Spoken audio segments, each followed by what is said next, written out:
Bismillahirrahmanirrahim. Assalamualaikum warahmatullahi wabarakatuh. Ini satu hari yang sangat sedih buat saya karena saya selaku individu anak Betawi harus melaporkan orang tua yang dimana beliau saya rasa telah merendahkan Nabi besar kita Rasulullah SAW, yang dimana beliau menyampaikannya dengan narasi yang ya walaupun kita semua tahu beliau minta maaf, tapi saya sebagai anak Betawi, sebagai seorang Muslim, hati saya masih terbakar ya, darah saya mendidih gitu dengan beliau menyamakan Nabi besar kita Nabi Muhammad SAW. Shallu ala Nabi, Allahumma sholli alaihi. Dan saya juga nggak ngerti apakah beliau ini levelnya di mana dari segi pendidikan. Tidak boleh merendahkan, atau saya aja kalau ngomong kalimat atau nama yang beliau sebutkan itu saya gemetar gitu. Badan saya, hati saya, kolbu saya itu gemetar. Gimana beliau itu seorang Suswono dengan mudahnya, dengan mikrofonnya ngomong, kenal nggak Hadijah? Hadijah kayak dia kenal Hadijah, tukang jualan apa gitu kan, ya kan, auzubillah min dzalik. Iya bener kok, tukang jualan pecel kita hormatin ya kan, kagak sembaring nyebutin nama gitu kan. Nah ini beliau, siapa itu Hadijah? Udah gitu bilang nikahnya sama siapa. Nah saya juga waktu lihat video itu juga nggak gitu paham, tapi kok tiba-tiba beliau mengatakan Hadijah itu kan konglomerat. Udah beliau ngomongin janda, ya kan. Ini saya juga yang sebagai anak Betawi saya juga agak benci juga ya. Ada beberapa Betawi yang kalau sering main-mainin kata-kata janda gitu kan.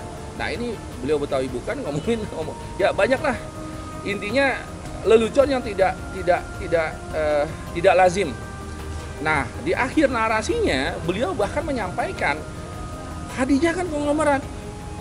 Nah nikah sama siapa? Udah manggil Hadijah kayak siapa, nanya nikah sama siapa, hadirin yang di situ, yang hadir di situ menjawab nikah dengan Rasulullah. Udah jelas-jelas tuh nama Rasulullah. Oh ya, Nabi kan masih umur 25 tahun, masih muda, belum jadi Rasulullah. Nah itu contohnya. Nah dengan beliau menyatakan contohnya di akhir narasinya, dan sebelumnya beliau itu ibarat menganalogikan bahwa Nabi besar kita Nabi Muhammad SAW itu kok disamakan seperti pemuda pengangguran kota gitu, auzubillah min dzalik. Nah ini yang saya sangat sedih. Jadi banyak orang tua kita ini yang perlu dilempengin ini otaknya, cara berbicaranya. Saya juga nggak tahu ya, bahkan sampai tetangga saya nih yang warga negara dari Inggris tapi asli dari Iraq, you are coming from Iraq, right? Living in UK. You were surprised, right, about this blasphemy? Ya, beliau sangat terkejut gitu. Waktu beliau lihat di detik.com, lihat di TV, di YouTube, in YouTube also you see it, is very alarming. Jadi ini kok bisa seperti ini gitu manusia yang namanya Suswono ini. Udah gitu mau mencalonkan jadi wakil gubernur, salah kampung beliau itu. Mencalonkan, ya saya nggak bawa pilkada lah, ini dari hati nurani saya sendiri gitu. Nggak usah lah saya bawa pilkada. Saya juga sebenarnya nggak mau ngelaporin orang. Nah kita sudah konsultasi di Polda, kita akan konsultasi lagi. Tetap kita akan perjuangkan laporan kita ini karena beliau itu menistakan, merendahkan Nabi besar kita. Dan ini mungkin kalau in other countries, maybe he get killed already ya. Kalau di negara lain, mungkin di Pakistan di mana udah di make a false claim is a bit dangerous. Ya, jadi sending the wrong messages to sending the wrong message. Ya. Nah, money is not everything. Ya, uang juga. Marriage is based on love. Ya. Targetnya Ya. apa, Bang? Nah, Targetnya apa? jadi beliau harus dipenjarakan. Beliau itu harus diberikan pelajaran agar para calon-calon pemimpin di kampung kita, di negara kita ini paham betul.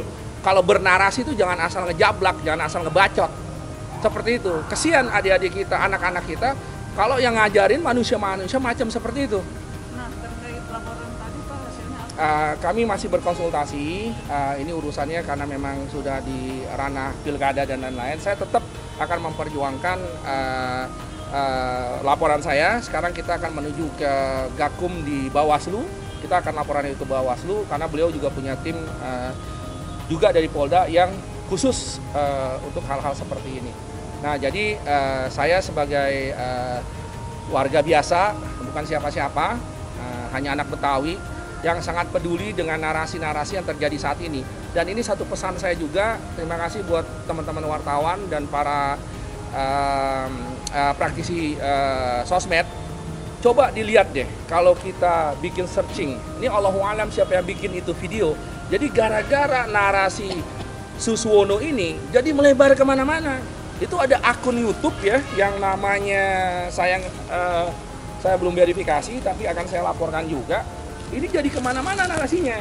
Akhirnya apa di dalam akun YouTube tersebut, di dalam videonya? Itu pakai wajah based on AI, dia bikin narasi yang menyatakan, lihat tuh, Nabi Muhammad itu kan pengangguran, nggak ada uang, nikah sama janda kaya, pas jandanya mati, dia foya-foya, nikah lagi sama banyak cewek, segala macam. Sampai cerita hal-hal yang tidak ada di dalam ilmu akidah, ilmu fikih, dan sirah nabawiyah kita. Tidak ada sama sekali. Nah, inilah yang terjadi kalau seorang public figure asal ngomong seperti itu. Nah, jadi sampai ada akun YouTube yang melanjutkan narasi Suswono ini ke hal-hal yang sangat tidak lazim, yang bisa menimbulkan banyak konflik seperti itu. Jadi sekali lagi saya anak Betawi yang sangat peduli apa yang terjadi di kampung kita. Ini keluar dari hati nurani saya nggak bawa pilkada di sini.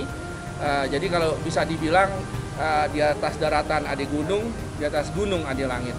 Buat kita semua, para pendukung Betawi Tulen, jangan pada bingung karena perintah kita udah turun dari langit.